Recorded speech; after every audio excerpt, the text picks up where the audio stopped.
ISMSP 인증심사원 실무가이드 저자 권성호입니다. 파트 3 세 번째 실력점검 풀이 진행하도록 하겠습니다. 437페이지에 있는 41번째 문제입니다. 직무분리가 가장 필요한 것을 고르시오. 정답은 4번입니다. 개발 직무와 운영 직무의 분리가 가장 기본이 되어야 합니다. 단 인력 부족 등 상황적으로 직무 분리가 어려운 경우에는 책임자 승인, 모니터링 강화 등 별도의 보안 통제를 통해 보완할 수 있습니다.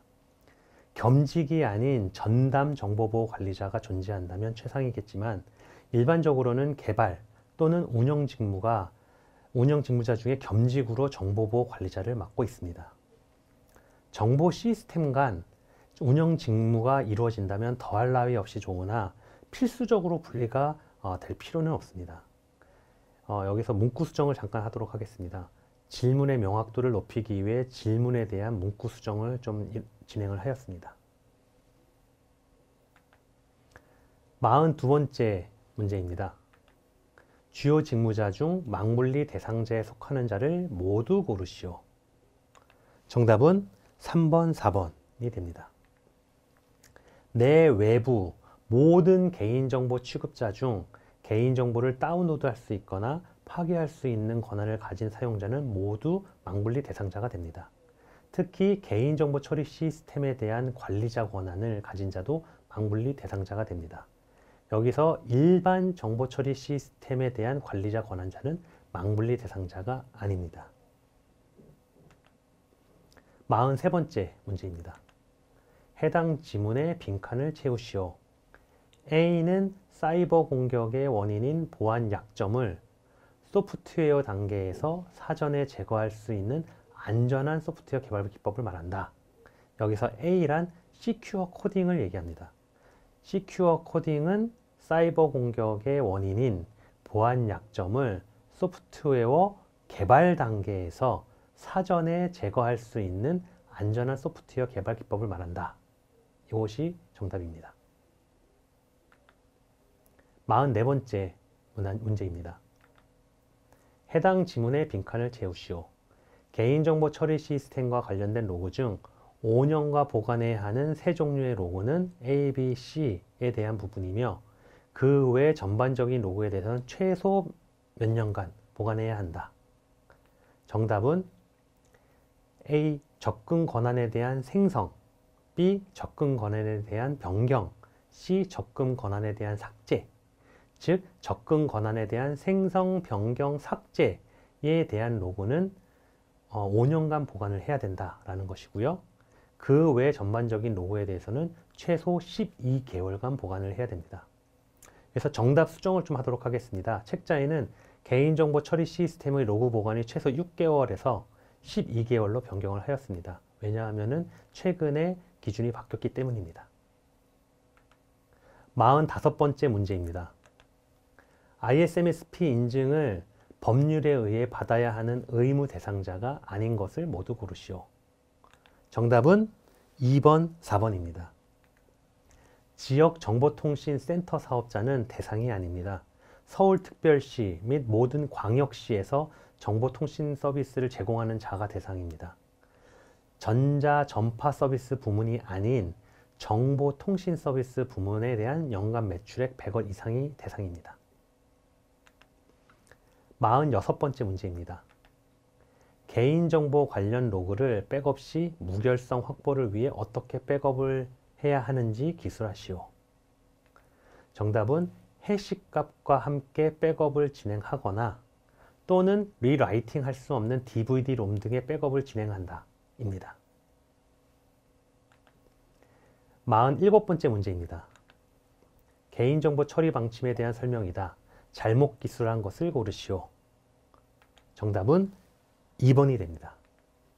아무리 수탁업자가 많아도 모두 정리하여 처리 방침에 고지를 해야 합니다. 다만 처리 방침 내에 모두 표시하는 것이 어려울 경우에는 처리 방침 내에 하이퍼링크 등을 통해서 확인할 수 있도록 고지가 되어야 합니다. 48번째 문제입니다.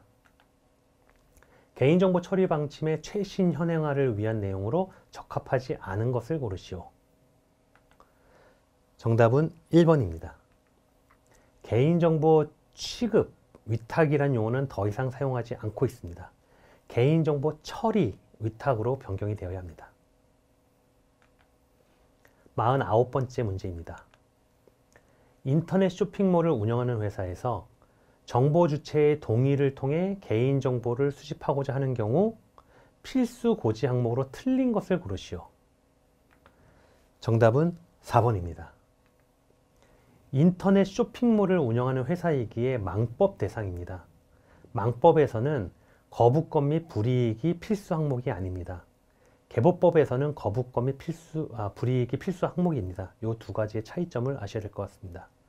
2020년 8월 5일부터 시행되는 개보법 개정안에 의해서는 제6장 정보통신 서비스 제공자 등의 개인정보 처리 등 특례에 따라 망법이 아닌 개보법 내에서 구분이 되고 있습니다. 이건 참고 바랍니다. 50번째 문제입니다. 개인정보를 서면으로 동의를 받을 경우에 대한 설명 중 가장 잘못된 것을 고르시오. 정답은 4번입니다. 동의사항이 많아 중요한 내용이 명확히 구분하기 어려운 경우에는 중요한 내용이 쉽게 확인될 수 있도록 그 밖의 내용과 별도로 구분하여 명확히 표시가 되어야 합니다. 51번째 문제입니다. 개인정보 목적 범위 내 이용에 대한 내용으로 가장 올바르지 않은 것을 고르시오. 정답은 1번입니다. 당초 수집 시 목적 또는 범위를 초과하여 이용하기 위해서는 추가 동의를 받아야 하며 정보 주체가 동의 여부를 선택할 수 있다는 사실을 명확하게 확인할 수 있도록 선택적으로 동의할 수 있는 사항 외의 사항과 구분하여 표시가 되어야 합니다. 52번째 문제입니다. 이용자 단말기에 설치되는 앱에 관한 개인정보 관련 내용이다. 가장 적합하지 않은 부분을 찾으시오. 정답은 3번입니다. 모바일 운영체제에서 이용자의 접근 권한에 대한 동의 여부를 개별적으로 선택할 수 없는 경우에는 동의 여부를 개별적으로 선택하지 않을 수가 있습니다. 이동통신 단말 장치에 설치된 기능, 사진 찍기 같은 기능에 대하여 필수적으로 접근 권한이 필요한 경우에는 법적 요구사항인 접근 권한이 필요한 정보 및 기능의 항목, 접근 권한이 필요한 이유를 모두 알리고 이용자의 동의를 받으면 됩니다.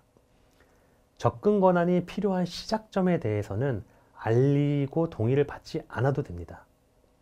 모바일 운영체제에서 이용자의 접근 권한에 대한 동의 여부를 개별적으로 선택할 수 없는 경우 접근 권한이 설정된 정보와 기능에 최초로 접근할 때 이용자가 동의 여부를 선택하도록 구성되어져야 합니다. 53번째 문제입니다. 만 14세 미만 아동의 온라인 게임 서비스 회원 가입과 관련된 내용이다. 가장 적합하지 않은 부분을 찾으시오. 정답은 3번이 됩니다. 망법 기준에서는 만 14세 미만 아동의 개인정보 수집을 위해 법정 대리인의 동의를 받을 때에 대한 필수 고지 항목으로 거부권 및 불이익 부분은 빠질 수가 있습니다. 이 부분은 개보법에 대한 부분에만 필수 고지 항목입니다. 앞에서 설명드렸듯이 2020년 8월 5일부터 시행되는 개보법 개정안에 의해서는 제6장 정보통신 서비스 제공자 등의 개인정보 처리 등 특례에 따라 망법이 아닌 개보법 내에서 구분을 하고 있습니다. 참고 바랍니다. 54번째 문제입니다. 개인정보 선택 항목에 관한 내용이다. 가장 적합하지 않은 것을 고르시오. 정답은 2번입니다. 개인정보 수집 시 선택 항목을 선택하지 않아도 재화 또는 서비스가 제공되도록 구성되어져야 합니다. 55번째 문제입니다. 별도 동의를 받아야 하는 상황과 가장 적합하지 않은 것을 고르시오. 정답은 4번입니다. 마케팅 목적의 광고성 정보를 전자적인 전송 매체를 통해서 오후 9시부터 그 다음날 오전 8시 사이에 전송하고자 할 경우에는 그 수신자로부터 사전에 별도 동의를 받아야 합니다. 그러나 전자우편은 제외가 될 수가 있습니다. 56번째 문제입니다. 주민등록번호를 제외한 고유 식별정보 수집에 관한 내용으로 가장 적합하지 않은 것은? 정답은 4번입니다. 주민등록번호를 제외한 고유 식별정보 변경 시에도 정보 주체, 이용자로부터 별도 동의를 받아야 합니다. 57번째 문제입니다. 개인정보 제3자 제공과 관련된 내용이다. 가장 적합하지 않은 것을 고르시오. 정답은 1번이 되겠습니다. 법령에 근거가 있는 경우에 개인정보를 제3자에게 제공하는 경우에는 정보 주체로부터 동의 또는 별도 동의를 받을 필요가 없습니다. 58번째 문제입니다. 개인정보 처리 업무 위탁과 관련된 내용이다. 가장 적합하지 않은 것을 고르시오. 정답은 3번입니다. 계약 이행 및 이용자 편의 증진 등을 위해서는 필요한 경우에 개인정보 취급 방침에 해당 내용을 공개하는 것으로서 이용자의 동의를 받은 것으로 가름할 수가 있습니다. 개인정보 처리 위탁에 대해 별도 동의를 받는 대상 기업은 정통망법 대상 기업으로 개인정보보호법 대상 기업은 해당 사항이 없습니다. 59번째 문제입니다. 마케팅 목적의 업무를 위탁하는 경우에 대한 설명이다. 가장 적합하지 않은 것을 고르시오. 정답은 3번이 되겠습니다. 별도 동의 받는 그 순간에 수탁자 현황을 필수로 고지해야 합니다. 별도로 개인정보 처리 방침에만 고지하고 있으면 안 됩니다. 60번째 문제입니다. 마케팅 목적의 개인정보 수집, 이용할 때의 내용으로 가장 적합하지 않은 것을 고르시오. 정답은 1번이 되겠습니다. 마케팅 목적의 개인정보를 직접 수집 시에는 정보 주체로부터 동의를 받으면 되지 굳이 별도 동의를 받을 필요까지는 없습니다. 마케팅 목적의 개인정보를 위탁 처리하고자 할 경우에는 별도 동의를 받아야 합니다. 이것으로 파트 3 업무 관련 분야별 세부 설명, 실력 점검 문제를 마치도록 하겠습니다. 감사합니다.